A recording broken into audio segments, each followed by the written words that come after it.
Good evening, everyone. Thanks for coming out this evening. Could I ask you to please stand for the Pledge of Allegiance? To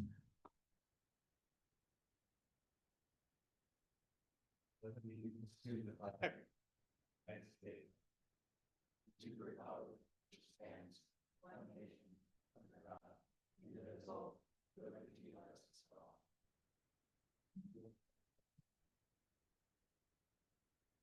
Thank you very much.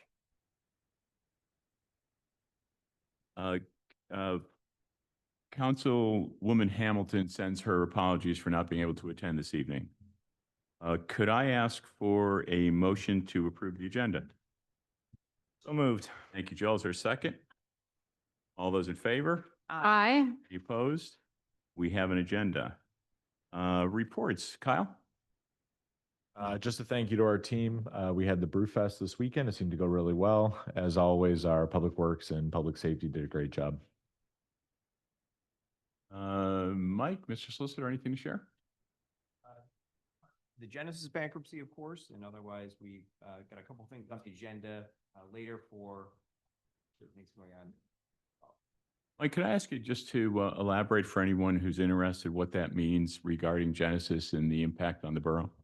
So Genesis declared bankruptcy. In doing so, anything dealing with them or their properties or the debts or anything associated with them shifts up to the bankruptcy court. They obviously owned and had tentacles in more than just the borough, nationwide. And the bankruptcy court has a pretty regimented process that it has to go through in terms of first assessing what all the debts are and how much they are, and what order, kind of what place in line each of those debts has, then considering the assets of them and what those equate to. And in the end, at the end of the day, any bankruptcy, the way it would work would be court liquidation would liquidate the various assets and then pay out the amounts due to those. And specifically, there's two issues that really impact the borough. One is their unpaid parking, and the second is the potential sale of their two buildings in town. Do you mind sharing the impact there, or Yeah, to the extent we know? So there's actually a motion filed to allow the sale of their two buildings in the borough to go forward while they are in bankruptcy. So that has been, or is being authorized by the bankruptcy court, so it will not stop the overall conveyance of that. It does mean, though, the unpaid parking fines, unpaid parking fees, pre-bankruptcy are ones that go in that order or distribution of debts once the bankruptcy court determines who's first in line, who's second, and so on.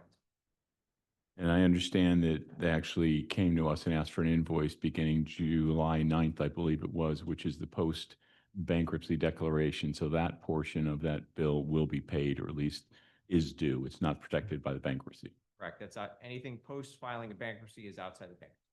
Thank you. Chief Holdsworth, thanks for your report. Good evening. So I did submit an electronic report to you, delineating the operations report for September. I don't have anything to add other than it was an extremely busy month. But if you have any questions, happy to answer any. That's just questions. Thank you very much, Chief. I don't see anyone from Longwood. Am I missing? AJ did post a report that's online as well. Feel free to grab it. Lexi, you weren't here last month. We saw a copy of your building zoning report, which was met with really lots of praise. Thanks for doing that and sharing with. Can you give us the highlights for this month?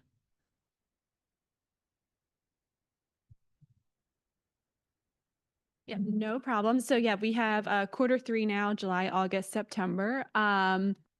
We're averaging about 20 building permits a month.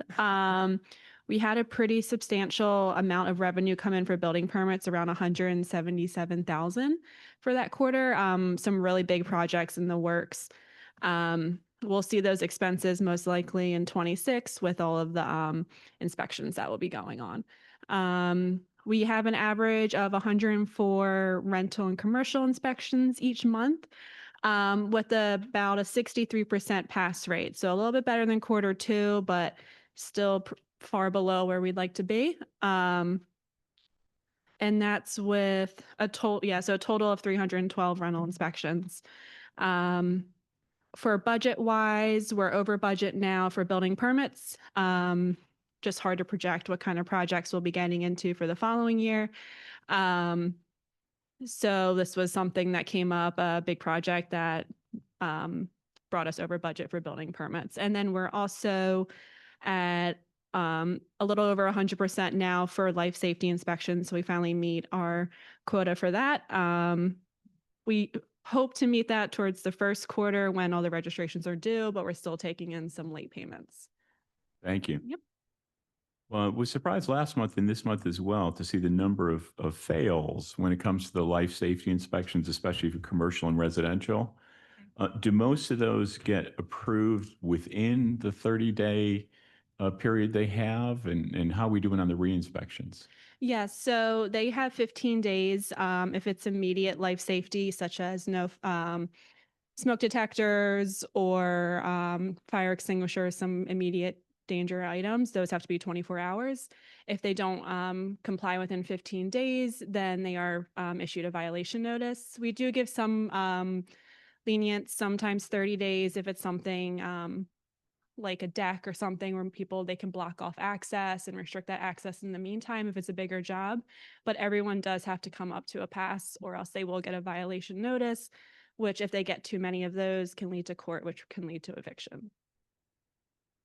And with the new ordinance or the changes related to accessory dwelling units and Airbnbs, have you noticed an increase in registrations or are we getting the word out to folks? I wouldn't say an increase as of now. We are still finding units that aren't registered. I do believe we have a couple Airbnbs that we're going to reach out to that we found online that aren't registered. But we are still seeing that revenue come in each month, which means we are still getting a few applications. Thank you. Council, any other comments? Thanks, Lexi. Yeah, I had one question.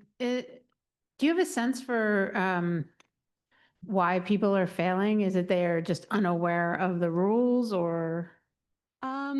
So it kind of gets like not to jump too ahead to like budget and changes in permit fees, but I think a big portion of it is people seeing kind of what they can get away with, and that we do have a checklist available online for people to prepare for the inspection. If they follow that checklist, they'll pass with flying colors.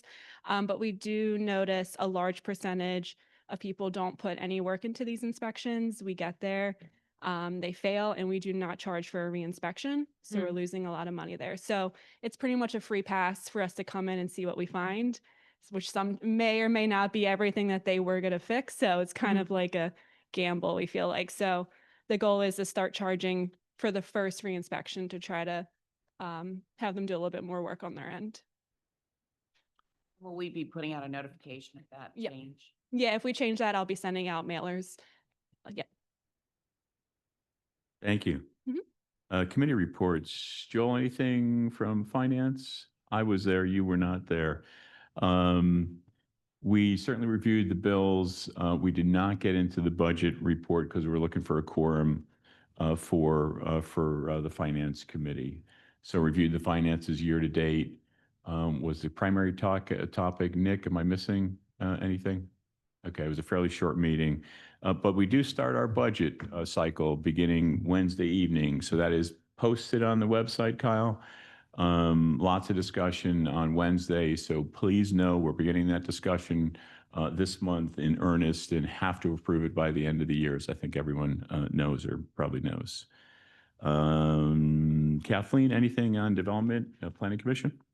They're working diligently on moving forward on the comprehensive plan. And then they've been very busy with MVF owners conversations as we pull together the ordinance, that change of use. Thank you. Not on the agenda this evening or No. this month. Likely to be November, December, do we know? Likely to be November. Okay. And just to clarify, the budget is listed as part of this agenda for Wednesday, but we have not posted the full. Okay. So we will post that. Before Wednesday or Yeah. by Wednesday morning. That's Okay. Thank you. And that's the line item budget as well as the presentation? That's right. Okay, so there's two documents out there related to the budget, and they're all very draft at this point. And Ellie, anything on Kennett Fire and EMS? Missed the meeting this month. I'm sorry. Okay. The major issue they're working on right now is their budget for 2026. We're locked in, as I think we mentioned last month, since we have a 2-year contract with them. Matt, Mr. Mayor? For public safety, we worked on a couple of events and items that are coming up, so I'll take them as we hit them on the agenda. Okay. In terms of my, Sorry, I was hitting public safety. Just two other quick announcements. One is regarding what seems to be absolutely terrible at the moment for a lot of folks, the forward fly infestation. It certainly feels like the amount of emails and photos and videos that we've gotten over the last 2 weeks far exceeds prior years by super amounts. Is that true, Sonny? I mean, every day we're getting more complaints. So we are, two things to note is the manufacturer who had their product approved for farm use, it was just approved back in August. They started deploying that. It is being used in farms right now, and they're starting to track that. It's only been out for about 3 weeks, but they are on the farms that are using it, seeing a significant reduction. So of course, like that's just a drop in the bucket because it's going to take 100% compliance to see anything. But it's a start with the product. That manufacturer is here in town right now. They're based out of Switzerland, and Thursday and Friday, they're going to be meeting with several residents who have opened up their homes to come and see what the infestation looks like. They're looking to take that product and adapt it for home use. To do that, they will have to submit an entire package to DEP for emergency residential approval. The product that they are going to submit is one that's already been used in many countries for they're using it for netting in different African countries for malaria outbreaks and things like that. So they've got about a 15-year track record of residential use. So they can use those statistics and other things to push for a faster resolution. So they're going to be meeting with some homeowners, documenting it with the goal of submitting the residential application before the end of this month. So that's something, right? It's one step in there. So we're working on a couple of things. And then one other thing regarding MVF, we had promised to bring DEP and EPA in October to do a specific presentation on how they manage the cleanup, the oversight, the reports, and all those things so that residents could hear directly from them and then ask those questions. And got the notice on Friday that due to the government shutdown, all of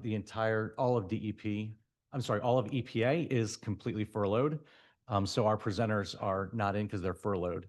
One did respond to me personally, which was nice, and said, even if they were back for even if they're only out for a week, it's likely they're going to still have to push till November because they're going to have so much backlog. They're not allowed to be checking their emails. They're not allowed to be doing anything. So they're going to need a week of cleanup. So we will be looking for that, but it's not going to be in October until we won't know anything until after the government is reopened, the federal government. thank you, Matt. Thanks. From my report, we'd like to congratulate Daniel and Kennett Collaborative on another very, very successful beer fest. No major issues, well-controlled crowd. Seems like they had a lot of fun. I heard the layout was wonderful this year. Nearly 3,000 people, including the volunteers. A great event for the borough and Kennett Collaborative. Rob, great to see Birch Street coming along in earnest. If you haven't been down Birch Street, a little dusty, but drive or walk down there. It's going to be so much better when it's done. Are you happy with the progress? I'm very happy with that. I take walks down there every week just to see what the changes are, and it looks great. You still looking at the spring for completion, or what's your guesstimate? Yeah, everything will be done except for the final paving. We won't have the final paving done if it stays on schedule the way it is now until spring because we'll run out of weather. Yeah. So will there be a base coat or is that still until the plants are open? There will be a base coat. They actually started excavating the west side of the bridge this week. And they'll be putting the base coat in there. And they're almost done with the stormwater. So they'll start excavating for the road there. And we actually had a meeting today where we were hoping to save some of the asphalt that need to be built up, but we're going to end up, and it will still be under budget. We're going to end up putting new base on the whole road. Thank you, Rob. It's great to Yeah. see that come along finally after how many years? And also wonderful to see the Francis Hotel and the Birch Street Inn sort of being reutilized. That's been an eyesore for a long time. So great to see that coming along to be quite a project. And also, as Mr. Crotty alluded a little while ago, the Genesis sale of those two key buildings in town are moving forward. It's not a done deal by any stretch, but they're still moving forward, and things are looking good from that standpoint. With that, let's get into the discussion items. This is a consent agenda, so the vote or the request is to pass them on to the consent agenda for Wednesday evening or not. With that, Civil Service Commission to consider the acceptance of certified eligibility and hiring list. Chief?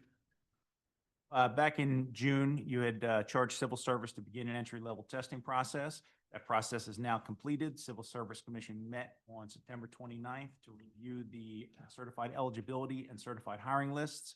They've reviewed, approved them, and submitted them now for your approval. I would ask you to approve them as well.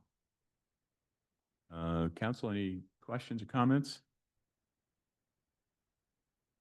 Any objection to putting this on the consent agenda? No. Then it will be. Thank you. Item 13A is special events. The first one is Midnight in the Square, the Mushroom Drop. Mr. Mayor? Yep, the application is exactly as it was last year, so there's no changes to the application, and Public Safety recommended that it be approved as submitted, as well as the police and fire, everybody reviewed it, made Okay. a recommendation to approve it. I don't see Ms. Lafferty here or is there anyone from the Mushroom Drop here tonight? I think so. I think the only change was that they're asking to stay. Oh. To play a little longer. Yeah, I apologize. It's it's 1 hour later. They asked to extend it by 1 hour. Of course, if people dwindle, they won't be there. But instead of closing everything down at 12:30, they asked till 1:30. And Safety Committee was okay with that? Yes, it made sense based on the logistics and what they were doing. Council, unless there's any other comment? I moved to put it on the consent agenda. Any objection to that? Thank you. The Kennett Run, the famous Kennett Run. Mr. Mayor? It is the same application as far as the race location as last year, and public safety, police, fire, EMS, everybody recommended approval. Council comment? Not that there's going to be a ton of discussion on this, but I did ask Mike Crotty, and I don't really need to recuse, but Sari Zamores, the board president for the Kennett Run Charities, is my direct supervisor at work, so I'm going to recuse from this vote. Fair enough. Would anyone from the Kennett Run like to say anything? Change. You can't say no and then start talking. Yes, the only change is that we changed the date. We are now moving the race to May 16th. So we used to do it first weekend of May. Now we're going to May 16th.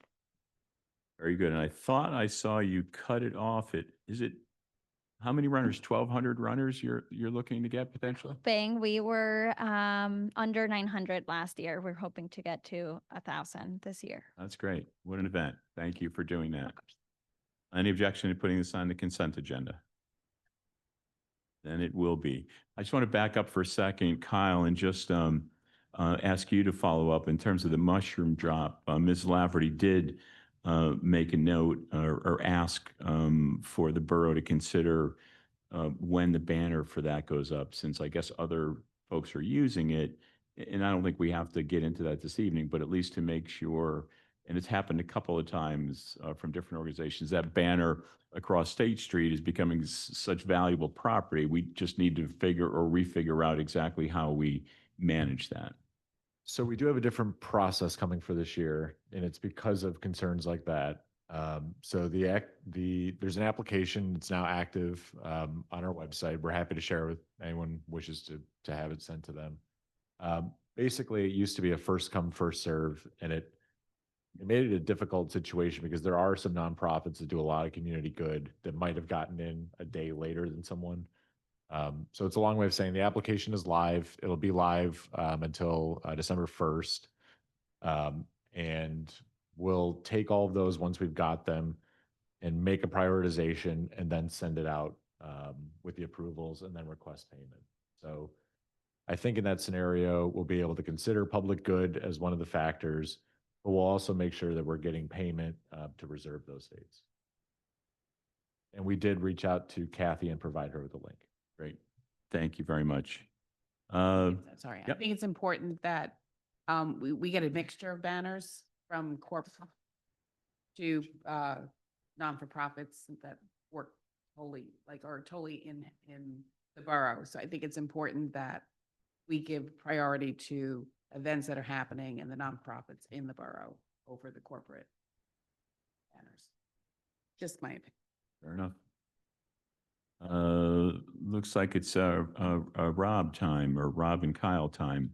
The next item is to consider the Brandywine Red Clay Alliance agreement involving a lot outside of our public works area. Is that Kyle? Sure. So I can turn it over to Rob. We also have Brian Winslow from Brandywine Conservancy here, who's really our local expert. So Rob, do you want to start it? And then Brian, if there are any questions that come up.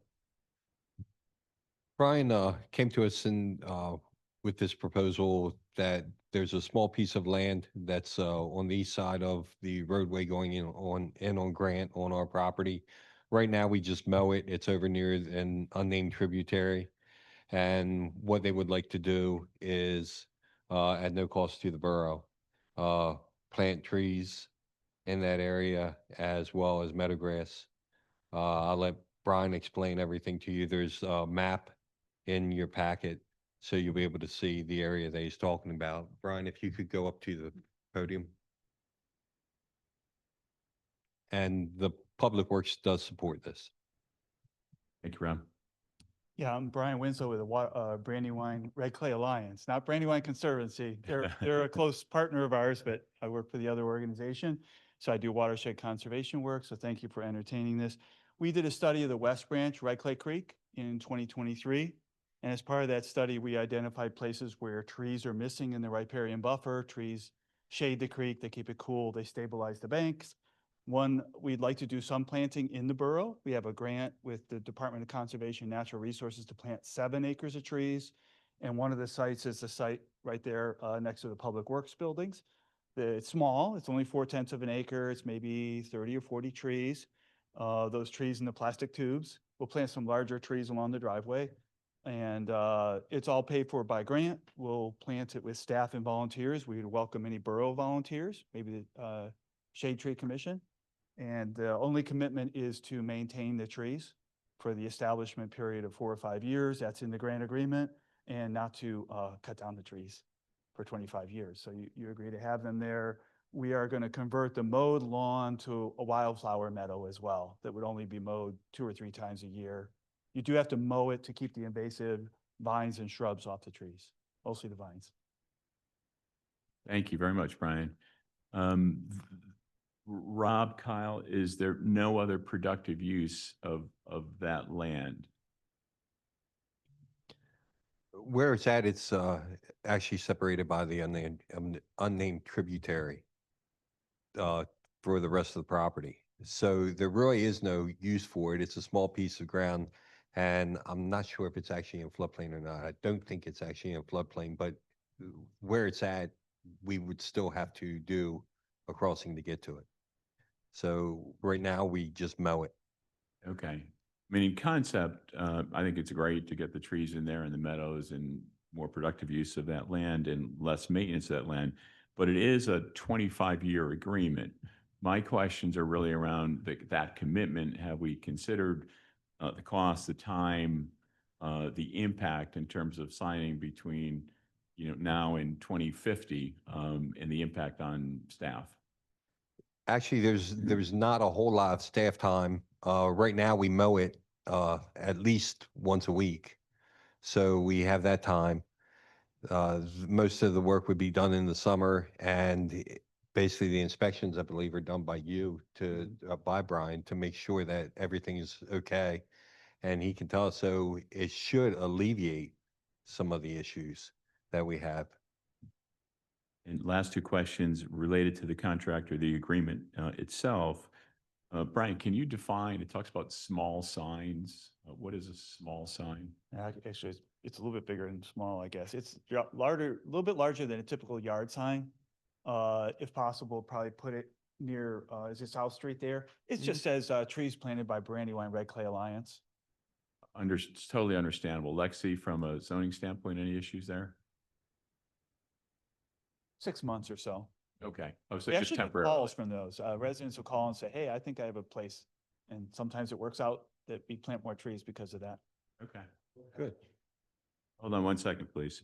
And then the other question was, on page 5, it talks about the borough's address as being 110, a suite 110. You might want to just drop that 110 and just have it 600 South Broad Street, since where we end up for the next 25 years, who knows? But your call, your call.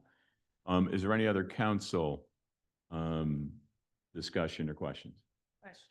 If some bizarre plague comes through and takes out those trees, who's responsible for the You're fact? not responsible for any Okay. natural causes, flooding, what have you. We do our best to replace trees. We plant them density enough that we expect about 20% loss. Okay. But if we get larger than that, we'll come and fill in those spots. Okay. Yeah, good question. And Ryan, to the question that came out, I know you talk about native Yeah. trees and species only, so they thrive probably better. What does that mean? Are there specifics you can share? There's about a dozen trees that are deer resistant and grow fast. Everything from red buds and dogwoods that are pretty, maples, oaks, sycamore, river birch. Yep. Thank you. Yep. Matt, council? Is there any other comment or question from the audience? Hold on one second, John. Ma'am? Thank you. Thank you. Brian, do you mind handing the microphone to John? There's a couple of folks Sure. online. Am I right, Sonny? Yeah. Thank you very much. John Thomas, 406 South Broad. 25 years, you ought to be able to harvest some of those trees if you plant them right. Make a little money, replant them. I did that on my in-laws farm and it worked out very well. You pick up, if you get some nice looking trees, lumber company come in and pick out, nothing to disturb anything, but to pick out certain trees, you can pick yourself up $10,000, $20,000. Replant them and then, just recycle. Yeah, and just in response to that, I don't think the grant will allow any money-making ventures off the trees. I think we'll have to, I don't think we'll be allowed to remove them for any purpose Okay. as part of the grant. Any other comment or question? Council, any objection putting this on the consent agenda? No objection. Thank you. Thank you. Thanks, Brian, very much for participating. We understand that the YMCA, a couple parcels they own, may be the next plots. That's great. Thank you. And Act 49, consider the advertisement. So this is just to advertisement as the consent item. And this relates to the police pension plan. Last year, we negotiated for the new bargaining unit, the agreement, and Act 49 had been passed just prior to that. What Act 49 does is it allows a municipality like the borough to include military service as part of their number of years served as part of their pension program. Mike, is that the gist of it? Well, it's that plus service with another department, and then an officer can elect, can everyone hear me okay? An officer can elect to buy back years of, or buy in certain years of service based on a complicated formula within a certain time frame and within certain parameters. Thank you. So again, this is just to advertise it effective Wednesday if it passes, if it's on the consent agenda and passes. With that, any other council questions or comments or mayor? It's really a formality in that the agreement was already passed and this was negotiated into as part of it. So is there any objection to putting this on the consent agenda? No objection. Thank you. Next item is to consider the sidewalk expansion and removal of 4 parking spaces at 110 South Union Street. Kyle, Rob? Sure, we discussed this in public safety. I don't know if mayor or council member want to talk. I don't think the applicant's here. He's not. He's not. I spoke to him just before the meeting. Okay. Did they withdraw? Are they withdrawing their application? He is not withdrawing. He's not? No, he would like it to go to vote. Okay. So the quick highlight is that if you remember, council, this was on council's agenda last month. Council sent it down to public safety for review and consideration with recommendations back to council. We spent quite a bit of time listening to his request. The request was to remove 4 parking spaces on South Union Street in front of their stores so they could expand the sidewalk there. It's where it's really tight coming down from Tallulah's there on Union Street. So it's narrow there and then it opens up the 4 parking spaces that are there before the alley. So we listened to that, his request and why, and he's making some pretty big changes to the facades of the buildings and they wanted some more depth to the sidewalk. And then we looked at business owners and property owners sent feedback. We got emails. There were several that came in attendance.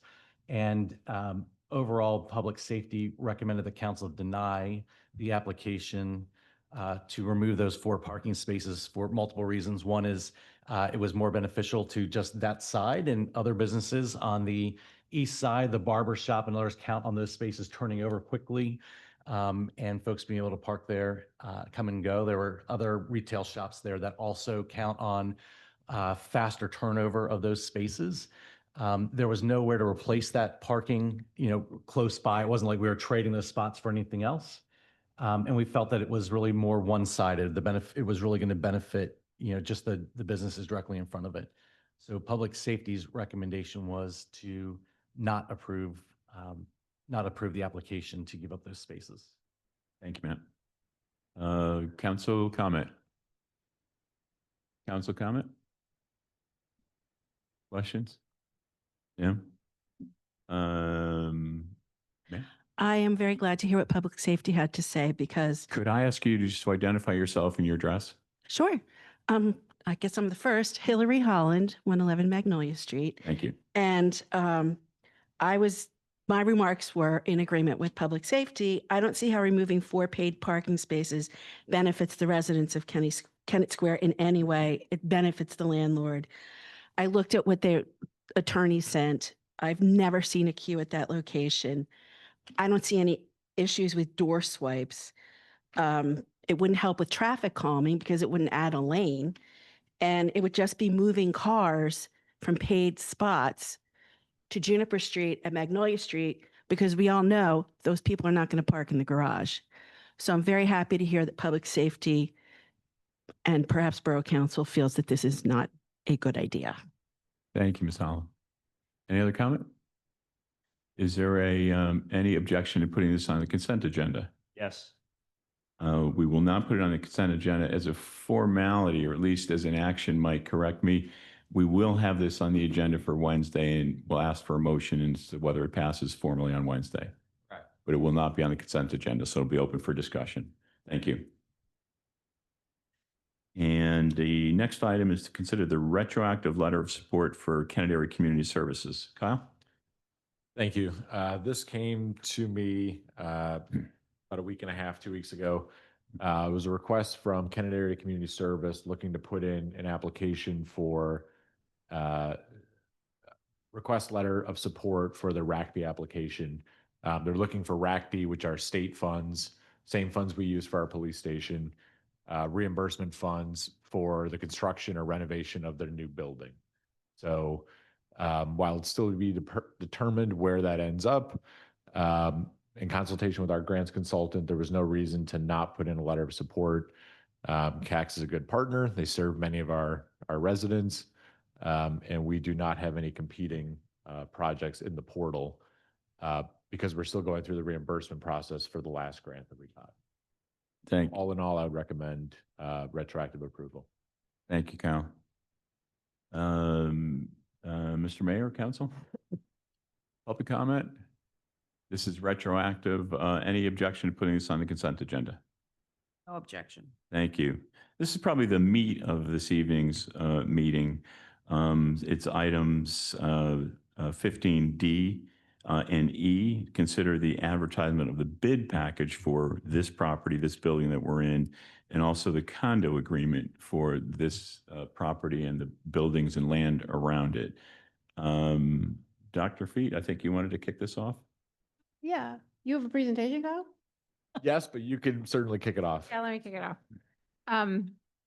So tonight there are two related agenda items regarding the property that we're sitting in right now, 600 South Broad Street.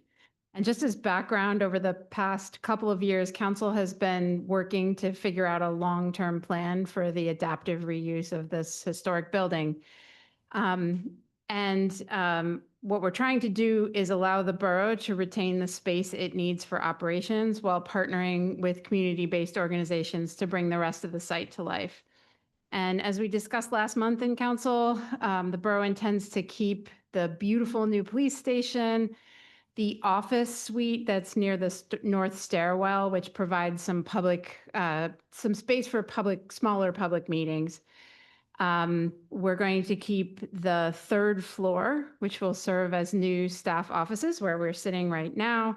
And what we're calling the new event space, which is essentially the south end of the property, the parking lot there where we have great events like Brewfest this past weekend, the Hispanic Heritage Festival, which I think was the weekend before, the farmer's market, which is every Friday. So that space will also be owned by the borough and managed as a community gathering space. The remaining units, which are portions of the first floor, all of the second floor of this building, the carriage house and the annex, will be offered for sale to community partners through a competitive bid process. And the goal of council is to find organizations whose missions and uses would be good neighbors to us and also serve the community well. And we're doing that through a condo structure, which allows us to basically define how the property will be shared and maintained so that all the owners are contributing fairly to the operating costs. So that's kind of what we're trying to do. And the two agenda items, the first one is 15D, which is asking council to consider authorizing staff to put the available units out to bid. So those units I just mentioned, first and second floors of this building, the annex and the carriage house. And that's as part of the bid process, council retains the full discretion to accept or reject the bids. So we're just approving tonight to offer them for sale to bidders. After that, we've also made the condominium agreement. We're going to discuss the condominium agreement. It's in the package for tonight so that people can download it and take a look at it. That won't be finalized until middle of November. So we're just soliciting public feedback on that document so that everyone has an opportunity to understand how the condo will work, and suggest improvements before the final version is adopted. So I'll hand it over to Kyle with that. That's just the background of what's going on. Yeah, it'll be a lot of the same items, maybe just a few visuals to help. Sonny, if you could advance, thanks. Just to add some more details, tonight is the first review of the proposed bid language. Requesting the council sign off on the language of the bid to be released on Wednesday, October 8th. We typically do a 45-day open bid period. We're required to do 30. We like to do 45 just to give a little extra time. That takes us up to November 21st, which is a Friday. We would open the bids on that day and then work as a staff to review them. then bring them back to a council vote on December 8th, where council will review the bids, take staff's rankings and recommendations, and then hopefully make a vote to accept one of them. And of note, it's the top responsive bid. So sometimes when you bid, or every time that you bid, even if it's asphalt for paving, each of the bidders has to be responsive. So if someone has never paved a road before, if they come in a little bit cheaper, you can say no to that because they don't show the required experience. So there has to be some sense that they're able to do the project and they're a responsive bidder. I'm not expecting anyone to review this. All these documents are available online. At a very, very high level, included here tonight is the Alta survey, which is essentially a survey of the site, a condo plan, which we'll get into in just a couple minutes, and the standard bid documents. These are found in every bid that we put out. It's essentially indemnity clauses and timelines and submittal procedures. Just to echo what Councilmember Fight was explaining, the first floor condo units available. If you look to the right, you can see there's essentially 3 different shadings. Again, look this up online, it'll be easier to see, but essentially to the right is our police station, our existing first floor spaces, and space in the parking lot, which we'd like to keep if we ever want to expand the space in the future. Obviously, in the interim, we could always use it for parking space. We propose that the staircases and the elevator and the hallway remain as condo common area. That's to allow accessibility for everyone, and the remainder is available by bid. You're looking at floor 2. It's very similar. All of it will be available except for the stairs and the elevator. And then, Hold on 1 minute. just hold on. And then on the 3rd floor, this is what we would propose to keep.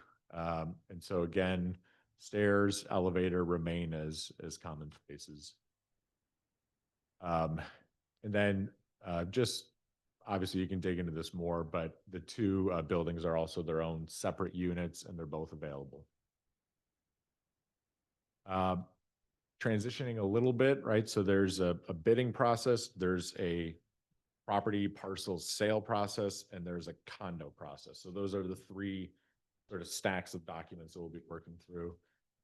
The condo timeline is pretty similar. Essentially, get the strategy here, as Councilmember Fight mentioned, get it out to the public, take feedback. We're going to do this throughout until we get to December, when hopefully we've got a really well vetted, smart approach that we vote on. And again, the only action for tonight on the condo is just to review the documents. This is an iterative process that's going to take a couple months. So we can take feedback here, we can take it offline. Any feedback would be appreciated. But Kyle, we do want to approve the bid. Yes. That's the right. first agenda item. The second right. item is just open discussion of the condo agreement. That's right. Kyle, you're good? Thank you very much. And Sonny or Kyle, if you see anyone putting their hand up on Zoom, please let me know so we can recognize them. I understand that happened earlier. My apologies that we didn't catch that earlier on. So again, with that, the first item for discussion is the bid package, and whether council approves that. We'll take council mayor comments, and then certainly anyone in the audience and on Zoom who would like to. Couple questions, if I may. Do we need to note within this that all sales are as is? And Mike, you're not our counsel on this. Is that correct or not? You are our counsel. Okay. Council still, I'm not the one who's preparing the condo docs themselves, because we Okay. have an attorney who specializes in preparing condo formations and structures and all that kind of stuff, who's handling all the condo docs. Thank you.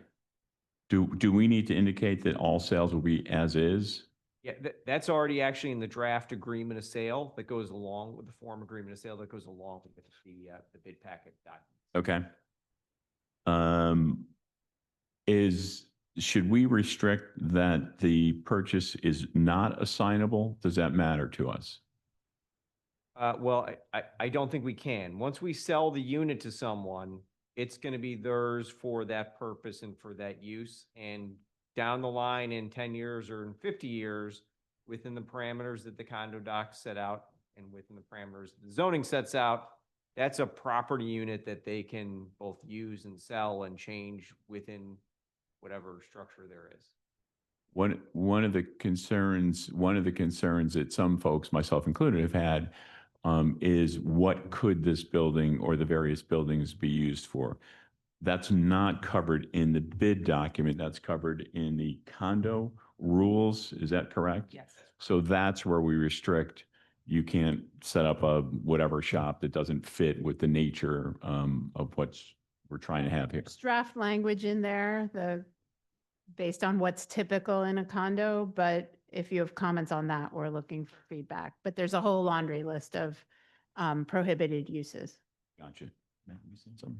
I was wondering, were you asking about it being assigned, the agreement of sale being assignable or? Yes. Because I think that was the difference question, not future Oh, sale. I'm sorry. The agreement of sale itself being assignable. That someone could Sales come in. without any, but again, if someone were really intent or hell-bent on signing it, they could certainly go through with the transaction, purchase it, and then assign it to someone else. Or sell their unit. Okay. And Mike, specifically on page, section paragraph 5.3, each bidder understands, let me know when you're there, There. that the selection of the successful bid and sale of a particular condominium unit, it's the sentence that begins, except with respect to revisions to the same borne out of particular requirements. What is the meaning of that and how does that impact? So we're kind of putting a car together while we're driving down the road, and that's the nature of the beast. In order to sell it, we have to put it out to public bid.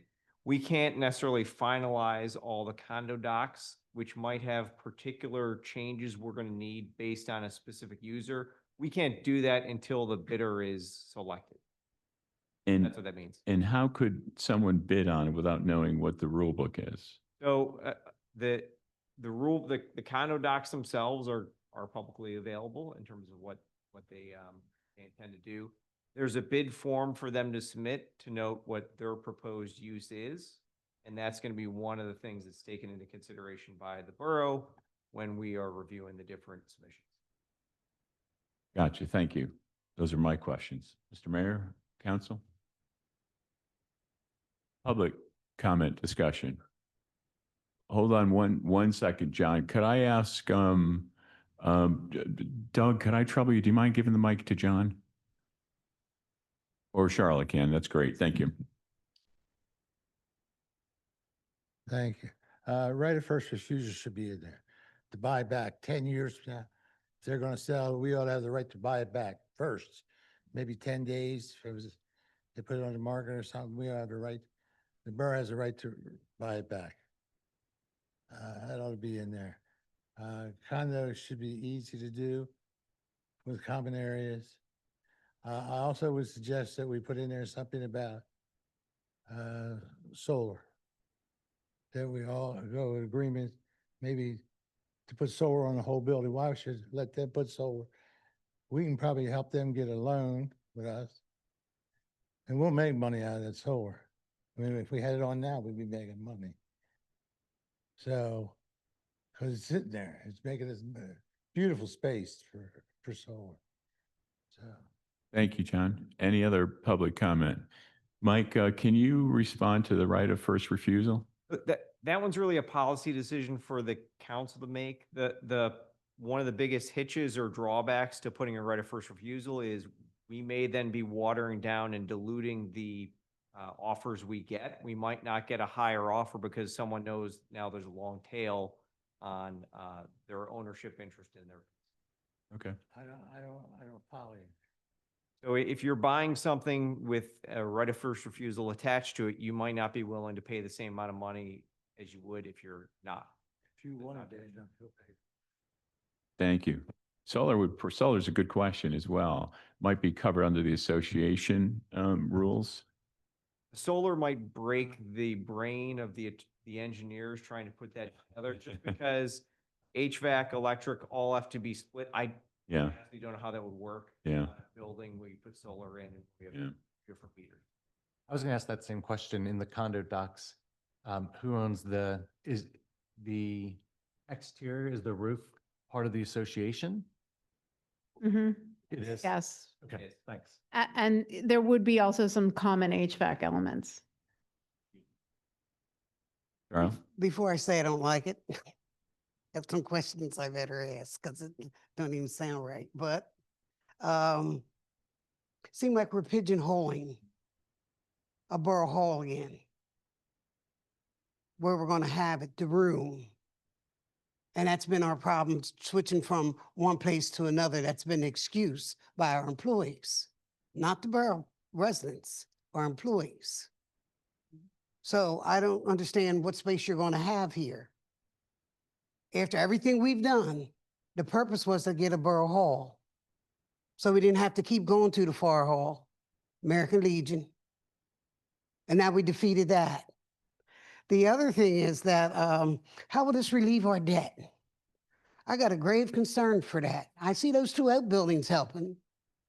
But when you talk about the inner functions, we've previously heard about CACs, is it? Kennett Area Food Cupboard. Is that out? Is that in? I don't believe they're no, Well, they they're not have in. Letter of I intent. mean, they could bid on it. But- Certainly could bid Because on it. problem if any of these people are nonprofit, because then that's going to affect our tax base. And we're not going to recoup the money we need to pay towards that bond. So that's one of the things I have a concern for, the bidding process. I'd like to make sure it's universal and democratic, that we have a quorum of selectees to select from. If you only have one or two, that's not good enough. 3 to 5 would be what you're looking for. So you could have people competing between each other to raise that price to help us. That's a healthy decorum. Because we had it before where we hired one person, that was the only person being interviewed. No, I don't play that. Nobody does that hires, unless it's their son, daughter, somebody like that. I just don't know how it's going to get the money down. I just don't know how it's going to decrease the debt. And I take it, you mean as is, means they're going to be the person constructing their area. You got a tall reach on this one. Good luck. Any other public comment? Kyle, would you mind addressing how it does impact the debt? Sure. Well, we'll sell the buildings, we'll take those proceeds, and then we'll, depending on where the rates are at the time, we'll either apply it to the debt or we'll put it in a set aside that will then pay down the debt when it's most opportune for us. But either way, we commit, excuse me. Either way, we should commit to not spending those funds on anything else. They are to stay with this building and to help to pay down the debt. If this council saw it important to reserve those funds strictly for debt, could that be reversed by a future council? Typically, the rule is with councils, you're always only a majority away. So as an example, not to bore everyone, but in a previous role, we set aside a reserves fund that required a supermajority vote to spend it down. And a future council, by majority vote, undid the supermajority requirement. So generally, yes. Can I comment about the financial situation, which has worried me, is one of the reasons I agreed to volunteer to serve on council. So as part of the condo task force process, at one point I kind of roughed out numbers. If the buildings sell at their appraised value, the total expense for the new police station and the new borough hall is going to be somewhere in the neighborhood of 6 million, which these are my estimates. And that's substantially less than other municipalities are looking at for similar facilities. So I really thought it was financially upside down until I actually put pencil to paper, and I was like, actually, this is pretty reasonable for a brand new police station that gives us room to grow and space for staff, and the event space, which turned out to be one of the big bonuses of acquiring this property, is having that space available for public events. Thank you. Unless there's any other please. Judith Bennis, I live at 310 North Broad Street. This is probably a really dumb question, but when I think of a condo, I think of maybe my dentist's office who's in a condo space.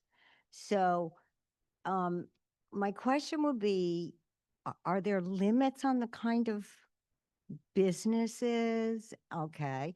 And the other one is, who will maintain the overall structure? Because, you know, the outside might need painting or come crumbling or new electric. Who's going to pay for that? Because once they pay for their condo, they don't pay rent or anything, right? It's just a lump sum. And So this may be getting into the weeds, but it's good to get into. So there will actually be two condo systems here. One will be for this main building. It'll be shared between the borough and whoever buys the remainder of the spaces. And that's where we'll deal with when we need roof. Both, you know, all parties will have to buy into it. like We'll have to share the 25%, we have to. Exactly. Yep. But then best practice is to then treat the land and the whole site separately. So then you'll have a master association, which has each of the separate buildings, as well as the space that the borough is maintaining, the southern portion of the parking lot. So there's a sub-association just for these walls, and there's a master for the whole site. Okay, when you say association, do you mean Uh-huh. condo association? Yes. Yes. Okay. And so the other kind of question I had was, there's going to be a common space. There'll be the parking lot that's common. Will it specify who will maintain that stuff? Yes. That's right. Yep. Okay. All right. Thank you. It's very Sure. complicated. It's Well, and you're welcome to check out the documents too and read and see how, or call us, whatever.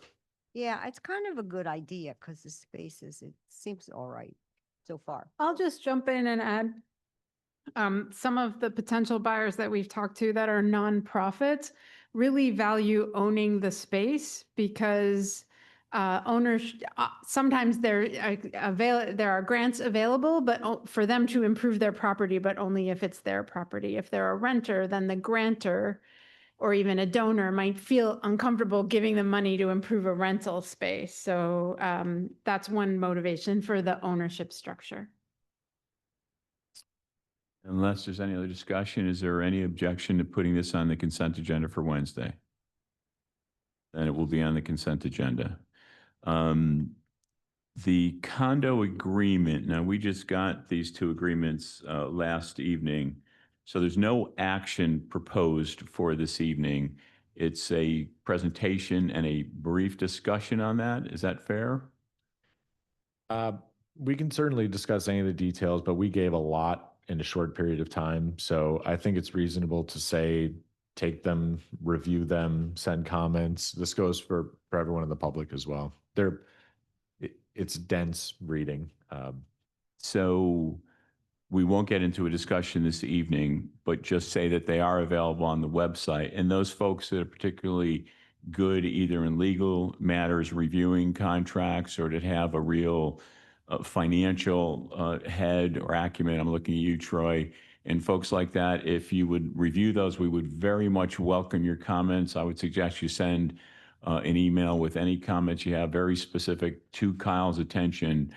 We'll get those documents back after we've had the comments, and then they will come up for a public discussion and vote. Is that correct? That's right. We'll bring them back in November for another discussion and then hope to vote on them in December. Okay. So again, if you have a lot of comments, please consider sending them prior so they can get considered in earnest as opposed to at a final meeting to get voted on.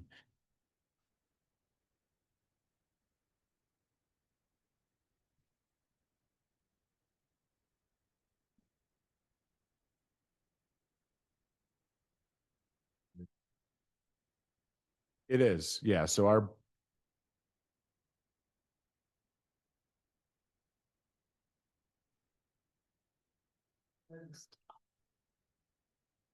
Yep, our broker will be advertising it. Well, they're getting paid, so we should have them do that. They're going to do the advertisement, following the vote for the bid on Wednesday. We're going to put the bid out on Thursday.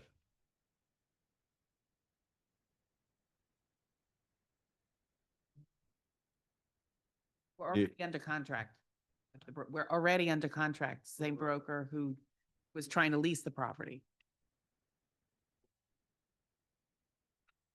For the folks who aren't word hawks and want to cut to like, okay, what are the basics of this? Look to Article 5 of each of the documents. That's what sets forth the restrictions for what the property can and cannot be used for. So look at those for like the basics of like, hey, what can I do here? The rest is a lot of legalese in there, of course. It's all important. I'm not saying it isn't, but from like the base level, that's a great jumping off point. Kathleen? Just want to remind everybody, these are drafts. We just got them the other night. We're still looking through them. We're still striking things that we like and don't like. So we just felt it was important to get out to the public as well, so that we're transparent in what we're doing. And I would also offer, I'm happy to take a one-on-one meeting with anyone who, if we want to sit down with a coffee for half an hour and get your feedback. I've already reached out to several potential community partners, and if you're one of those, just email me. Thanks, Elliot. Very kind. Item number 15F is a consideration of bills. The Finance Committee did review these bills, had some questions that were answered by Nick. The amount is for $531,898.39, and these are the bills through September 10th. Any council discussion or objection to putting this on the consent agenda? No objection. Thank you. And the minutes from the September 8th meeting, any council comment or edits? If there are none, any objection to putting this on the consent agenda? No objection. Thank you. It will be on there. We are at public comment. Please feel free to grab the microphone, share any constructive, polite, civil comments that you have. Thank you very much, Mr. President. Doug Derfler. Doug Derfler, 315 South Union Street. Regarding the tree planting, I know there was a lot of chatter over the last 2 years with trees coming down in front of St. Patrick's and on State Street, and I think this is a great opportunity for the borough to promote the trees that are being planted in the borough, even if not up on State Street. So just take that as a good opportunity. Thank you. Thanks, Doug. Do you mind? Those trees that were taken down are supposed to be replanted, so it's not gone. Yes. Yes. Trees. I just got a copy of the article on NVF. I can't believe you people are doing this to us, the public. Are you representing us, or are you just doing what you want to do?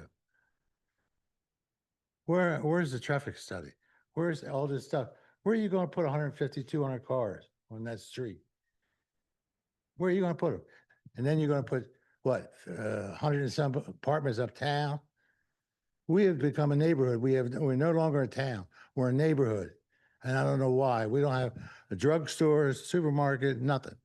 We have a few restaurants, that's it. And the other thing, and 3 people own everything else. I don't understand it. I don't understand it. And you people are supposed to be representing us. And when you got to let us know what you're doing. You don't just write an ordinance. You write an ordinance for MDF, strictly for MDF. Because there's no more 20-acre properties in the borough. How do you write an ordinance for a specific piece of property? I don't even think it's legal to do it for one piece of property. And we will find out, because I will find out from the state whether it's legal or not. Because I just can't, I read that thing and it drove me crazy. And it's not a fair article. It's not a fair amendment either. I think John's referring to the document that came out of the Planning Commission that I gave him today and was totally ludicrous and was also not following format nor procedure for our borough government. That's your first job. Your first job is to follow what you're supposed to for the good of the citizens, and it goes by our ordinance and bylaws. It's not to knock each one of those out of the borough code. So far, you look like a rogue government. That's what you are now. I hear people chirping up now, and I've seen vote went different since March. I've seen 3 people vote against after 4 years. Oh, I've been keeping track. After 4 years. Other than that, I think it happened 2 other times. And I can tell you what it is, but we don't have time. The thing about it is that is ridiculous.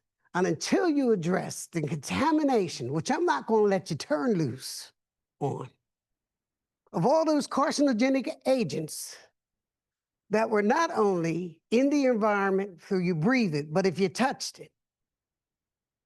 And until some soil was upturned there, other than around that water tank, and new soil brought in, we got a problem because we live there and we haven't seen it.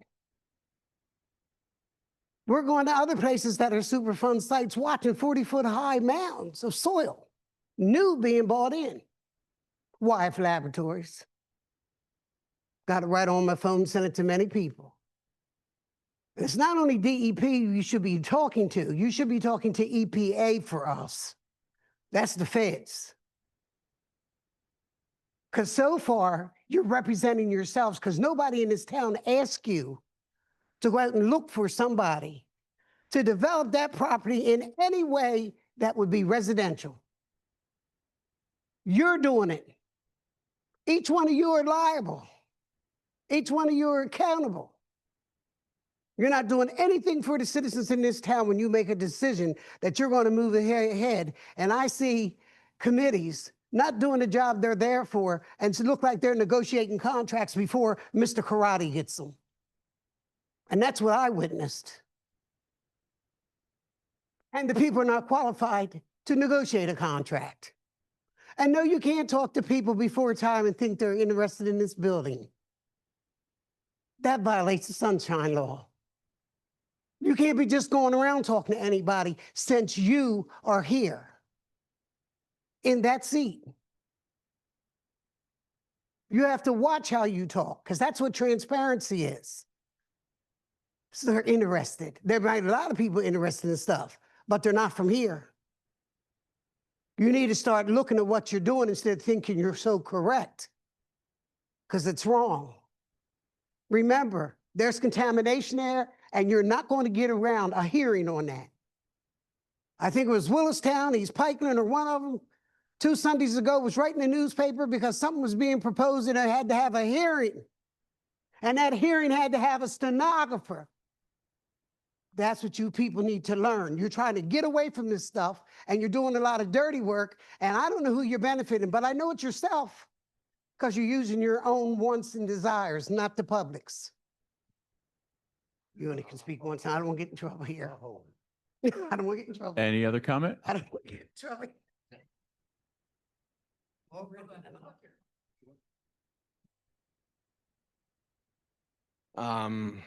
Troy Thompson, 612 D Street. In regards to the NVF, I understand, Kyle suggestion that it might be ready in November. Based on council, I was advised to start attending those meetings. I've been going to 3 of them. Until the last meeting was the first time people could make public comment. There are no minutes issued for the last 3 months. I did a FOIA, none's done. So Bob, you, Kathleen, Kyle, I sent an email tonight that outlines what I would suggest as recommendations around that. It's not transparent. There are some gray areas that might be violations. So, and Kyle, you and I have already had a discussion about some of it. But Bob, my understanding is council president does oversight of committees. And so what I've outlined in this, I'm more than free to have the discussion with you. I think we can fix some of those things, but the fact we don't have minutes produced from that meeting and omissions are happening from meeting to meeting in the ordinance, that's a bit of a problem. So I know you're not there at the meetings, Kathleen, you had to leave partway through the last meeting. But there was a comment by the chair that said, can you tell us your break-even point so we can work from that?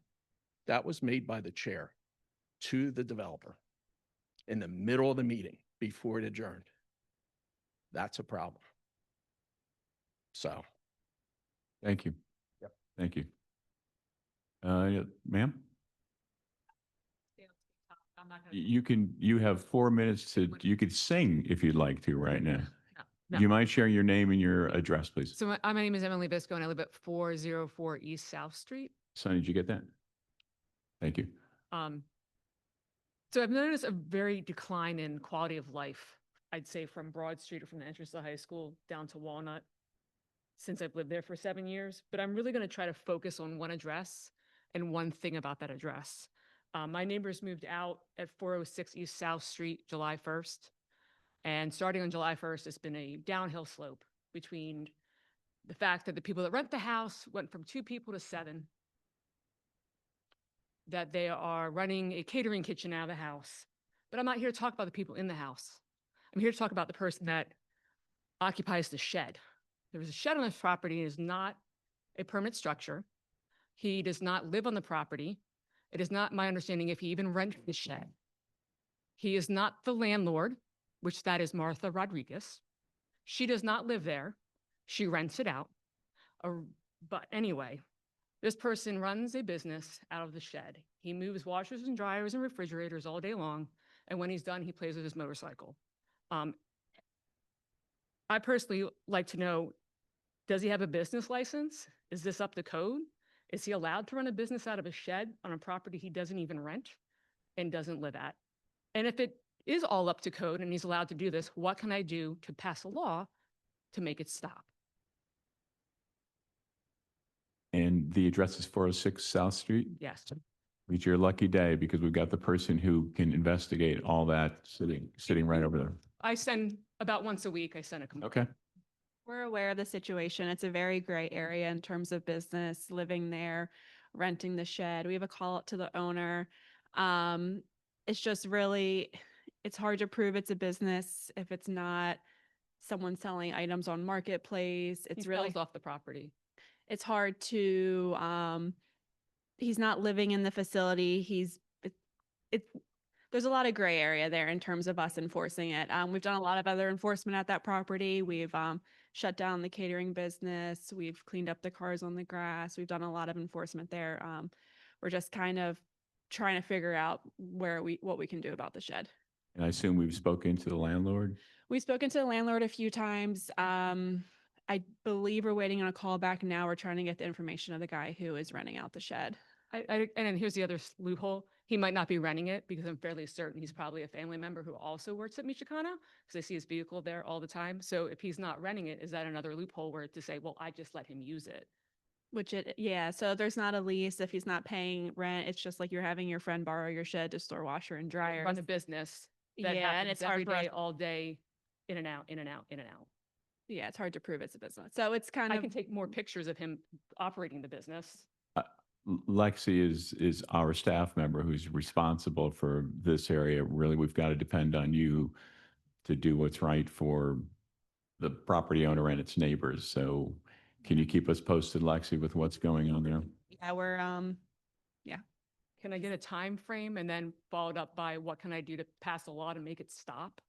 Oh, well, the latter issue is, I guess if you have a suggestion, you're more than welcome to pass on an ordinance change to Kyle, to be considered would by love the that. staff, meaning Lexi and Mike and team.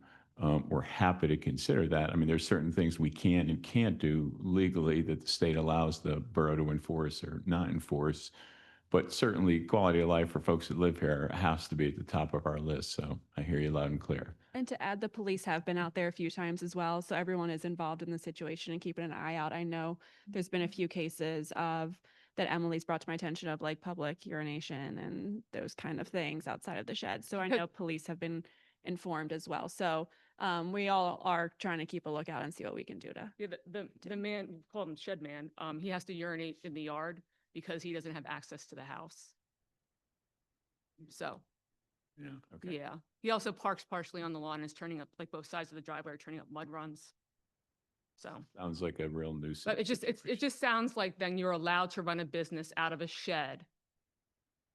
So how do we, I mean, what do I need to do to prove that he's running a business out of this shed, other than the pictures I send you of him running a business out of a shed? Yeah, I can talk to Karate about it and we can discuss to try to get more details of what is a business and what is a recreational hobby of fixing up like furniture and selling it on Do you think Marketplace. he's giving but- away the washers and dryers he's fixing? No, but Then it's that's hard to, business. it's still a fine line between a business and someone fixing up a washer and selling it third party. It just comes down to what our ordinance states and how much we can enforce. And Okay, so how do I prove this is a business?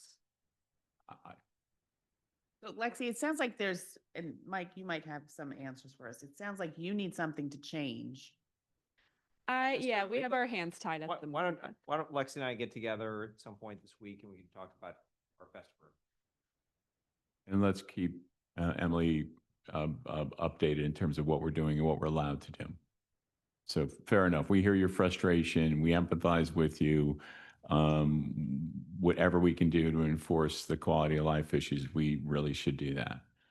So And please- I just want to say that was only one, that's just the biggest problem that goes on over there. Between the abandoned cars and the mattresses, there's a couch out right now, like it's the forgotten zone of town. And I just want to be paid attention to, just like where the Mushroom Festival happens. You know, I want our block to be cared for and looked at by the borough the same way the center of town is. And it's not. Definitely doesn't feel. you have our No, not attention. at all. I mean, there's a BMW that's been parked to my neighbor's lawn for 8 years. We've had that same issue in other parts of town as well with abandoned cars and the borough's ability to enforce that. Any other public comment? With that, two comments. One is the council has considered nothing when it comes to NVF. Correct me if I'm wrong, but there's been no action whatsoever when it comes to NVF. There's obviously a lot of things that are starting to build up on NVF, and it sounds like they'll be on the agenda for future. Sorry? We don't own that property. So there's an owner who is looking to do development on that property. And Planning Commission has been involved in what they're asking for. It's gone back and forth. And right now it's not zoned for residential.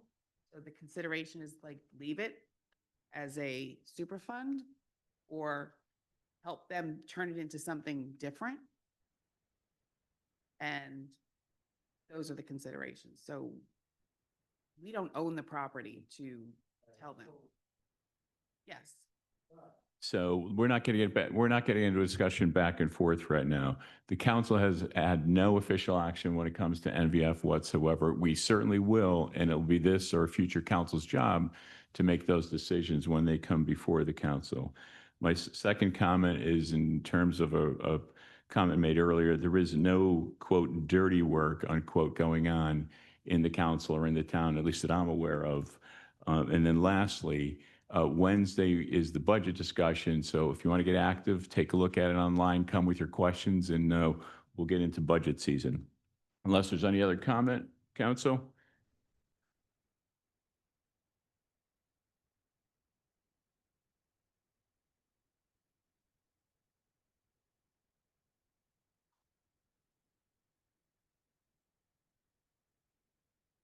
Thank you. We are adjourned. See you Wednesday evening. Thank you.